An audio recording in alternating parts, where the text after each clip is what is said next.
Good morning, liveweatherblogs.com meteorologist Bob Acanfrio with today's tropical update for Sunday, September 5th, 2010. For the first time in a while, we don't have a system to track in the tropics, but we do have two areas to watch for development. First area is our Ex-Gaston here, looking a little better this morning. It's getting out of that drier air here as it moves westward, seeing some convection firing on the western and southern end of the circulation. I'll close in on that in a moment here. Tut feature here, so Gaston is still staying away from this stronger shear here as it's starting to slow down a little bit. Another area, we have our newest invest 9DL here in the southwest bay of Campeche.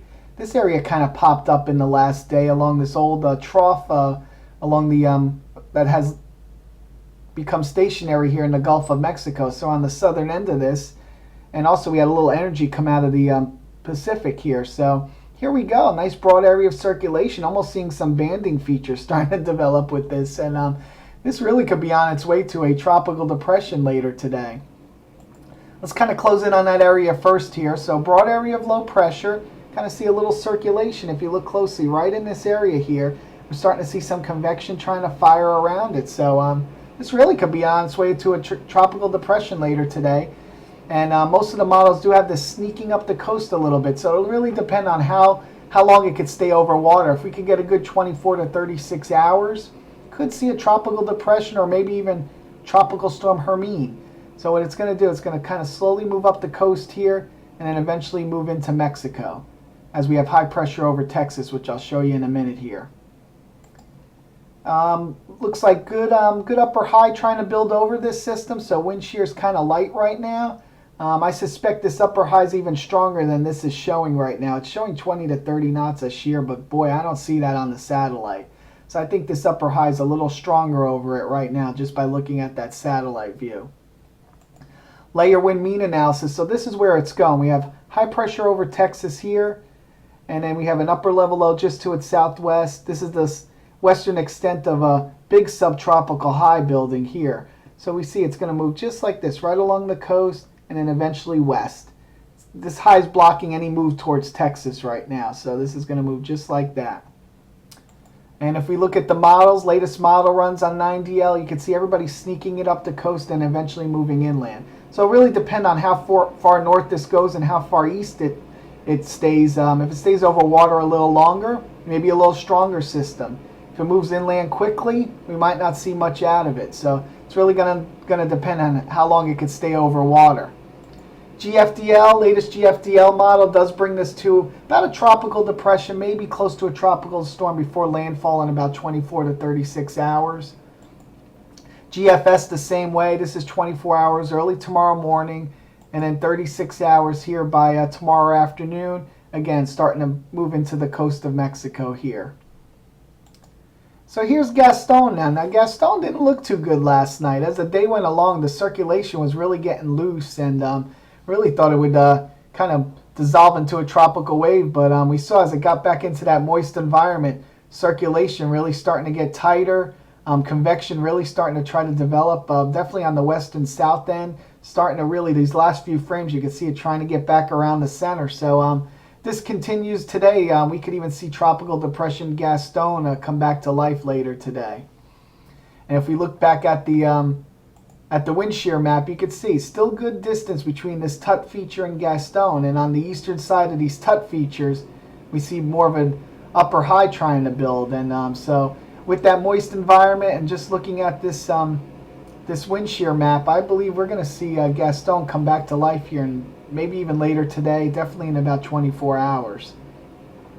And again, looking at that layer wind mean analysis, look at this high pressure here. So Gaston's not going to escape this way like Earl and Danielle did. Gaston's going to continue to move westward, and that'll have a effect along the islands here. So Leeward Islands, Northern Leeward Islands, Puerto Rico, got to watch this system the next few days. Should be heading towards the leewards by Tuesday and then near Puerto Rico by Wednesday. So definitely have to watch this system carefully. And there's Gaston. Now you looked at the ASCAT last night, pretty loose here with the circulation, but just looking at the satellite this morning, that's definitely tightened up more. And then here's the latest model runs as on Gaston. You can see pretty much west, and now it's going to depend. This kind of track all depends on location.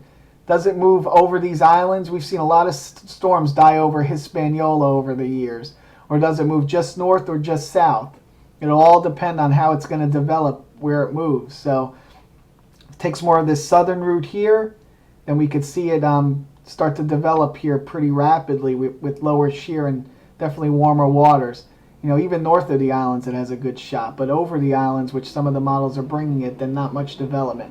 But I could see a tropical depression, definitely tropical storm by the time it gets to the leewards, and then Puerto Rico. Probably not enough time to really become a hurricane as it gets to Puerto Rico, but we still have to watch it carefully. It's really in that precarious spot there where it could really start developing quickly, but definitely prepare Leeward Islands, Puerto Rico, prepare for a system coming your way Tuesday, Wednesday. I'm still favoring more of this southern route here, but again, it's going to be pretty close to the islands. And then after that, if it takes more of this northern track, we'll have a trough coming off the east coast later this week, early over the weekend, which could induce a little more of a north movement here towards the Bahamas or possibly Florida. But if it takes more of this southern route, it could continue west-northwest, and then who knows after that, long way off. GFDL, again, doesn't develop it much here, kind of takes it then over the islands and then scoots it south here of Hispaniola and then develops it. HWRF model kind of north of the islands and then develops it there north of Puerto Rico. Euro and GFS, not much on Gaston right now. They're not digging him too much, but the GFDL does develop him later on in the Western Caribbean here as kind of a weaker system. So we'll have to see there.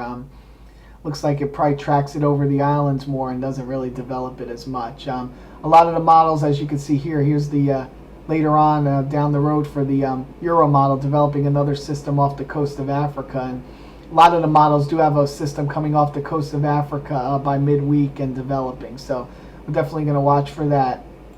Looking at the bigger picture, Invest 9DL could be a tropical depression later today. Ex-Gaston could be a tropical depression later today, tonight, or tomorrow. Our system that we were watching near the leewards has pretty much dissipated. Not much off the coast of Africa now. There's another wave back here out of the satellite picture that we'll be watching for development by mid to late week. So that's it for the tropics today. I will have another update for you guys tomorrow morning. Stay tuned to liveweatherblogs.com for the latest development on the tropics and any other weather across the United States today. Have a safe and happy Labor Day weekend.